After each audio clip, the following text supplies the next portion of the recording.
What is up, my veggies? My name is VTR and welcome back to another movie review. And today we're going to be reviewing, this was a weird one. The Babysitter, Netflix's The Babysitter, Queen Killer, or Killer Queen, it was one of the two. No, it's Killer Queen. Yeah, I think. Whatever. So I didn't know this movie even existed. It came out this year, but I didn't know when it came out. I don't know if it came out like really recently or a while ago. I don't know how long it's been since it came out. The only reason why I know about it is because of the fact that I watch Dead Meat, who does the kill counts. I've reacted to a few of the kill counts here on this channel. And as of recording this, it's Sunday. He released a kill count for this movie. I didn't watch his kill count, but I went and straight up pulled up Netflix and watched this movie. And because I thought I kind of liked the first one. It was kind of what the heck the whole time, and I don't remember exactly what I said in my review for the first one, but this one I do have some thoughts on. I don't know where to start with this movie, like not in the slightest. Like there's like a lot going through my mind with this movie. I do not know where to start in the slightest with this movie at all. I guess we could start with the fact that what to start with?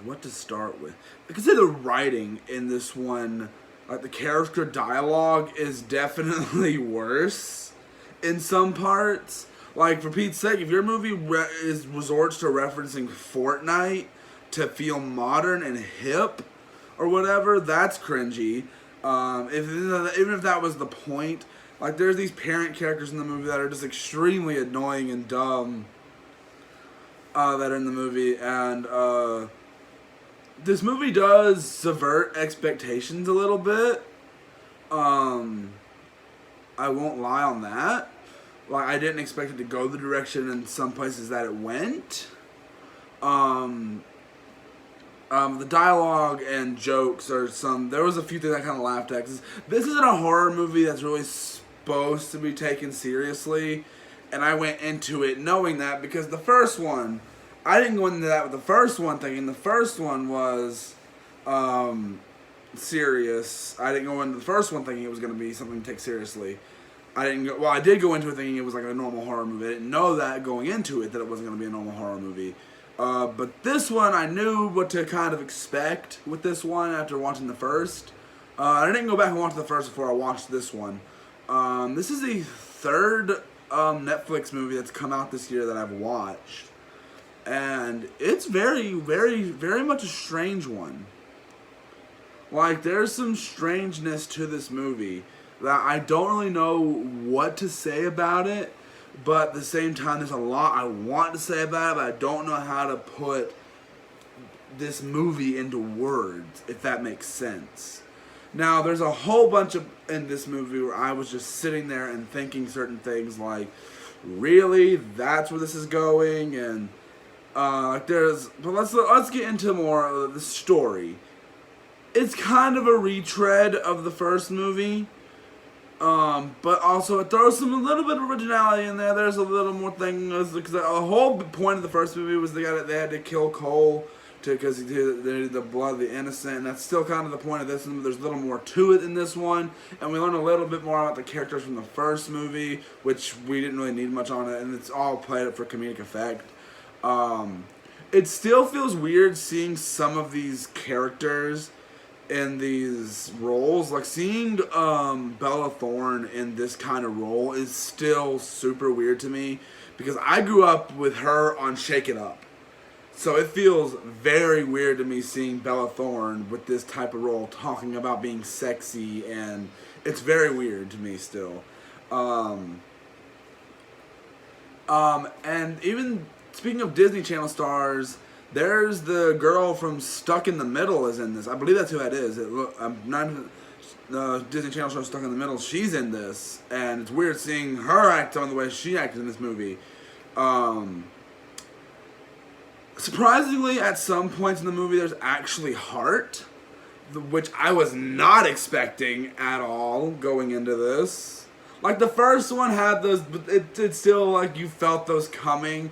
With this, I felt like, okay, we knew the territory, we knew what we were going for, we're not going to take this movie seriously, but surprisingly, there are some serious moments. Like, I'm not gonna lie, there's surprisingly some serious moments in this movie that actually surprisingly sat well with me throughout most of those scenes.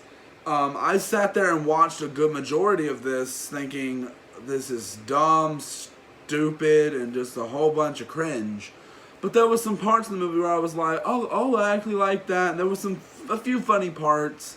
And actually, with the stuff between Cole and Phoebe, I think was her name, that stuff is really nice, except for one scene which was a little weird and kind of strange watching. You've seen the movie, you know what I'm talking about. But I don't know where to put this movie. Like, I don't even. It's strange. It wasn't bad. It's definitely probably not the. It's a way to do horror. There's a really good joke that I like in the movie. King Batch's character makes a joke saying he didn't die first because, you know, that whole stereotype. It's like, we got the post-Jordan Peele era of horror movies or something like that, and I didn't die first, and he's happy about that. I thought that was funny because that was even a joke that because he died, he was the first one out of the little group of the cult or whatever to be killed. He wasn't the first character in the movie to be killed, but he was the first character in the. And there's like some funny moments in this movie. There's like the part with the one guy from the first movie who took his shirt off and everything. He was like he's like straight up like something bad happens in the movie, and he's like he yells at Cole. He's like and I'm not even mad. Respect. I'm not even mad about this. Just respect. I was like oh, that's funny. And surprisingly, it actually went in a direction at the end of the movie I was not expecting. And this movie has a post-credit scene. So that's or mid-credit scene, or whatever you want to call it, which is surprising. So are they setting up a third movie? I have no idea. But there's a lot of this movie does feel like retreading over the first movie. The only difference is, and the thing is, what they try to do differently in this movie, because there's a little bit of a spoiler here, so skip forward in the video if you don't want spoilers. But the girl in this, the little girl that was in the first movie that was the friends with Cole is now part of the spoiler, is the main lineup of this cult now.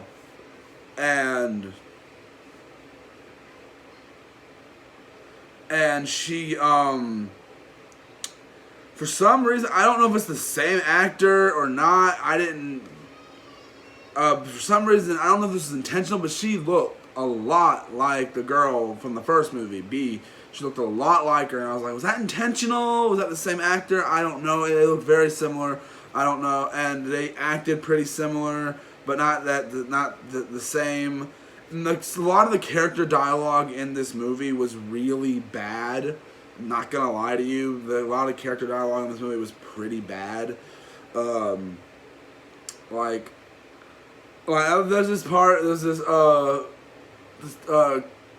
guidance counselor guy. He's only got 2 scenes in the movie, but I enjoyed that. He reminded me of the guy from Get Out, Chris's friend. He reminded me of the guy from Get Out that wasn't with them. You know what I'm talking about? Reminded me of that guy for some reason. Just the way he talked and was like, yeah, just like, I really like that character. I wish I could have got a little more of him. What do I give this movie's rating?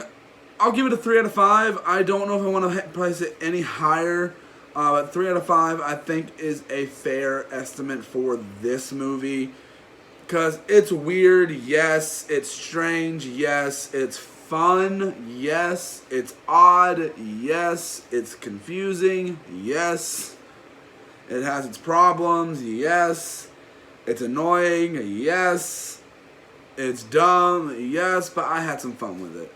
There was a lot of it where I was just like rolling my eyes within the first like hour of the movie. And the movie does. There's a few scenes where you're like, oh, I see where that's going. And then there's other scenes that just change your expectations, and I wasn't expecting it to go in any way that it went, which is really, really cool. But guys, I hope you guys enjoyed this review. I don't know when this video is going up, because I still have other videos that have been pre-recorded like a week ago that need to go up. But keep up. There will be a new review. There'll be a new Disney Channel review movie coming up soon. A new Scooby-Doo, and I'll be reviewing finally after so long. Tomorrow I plan on sitting down and watching Trolls World Tour. I have it on Blu-ray, so finally another movie from this year I can watch. So hope you guys enjoyed this video, and I will see you guys in the next one. Bye!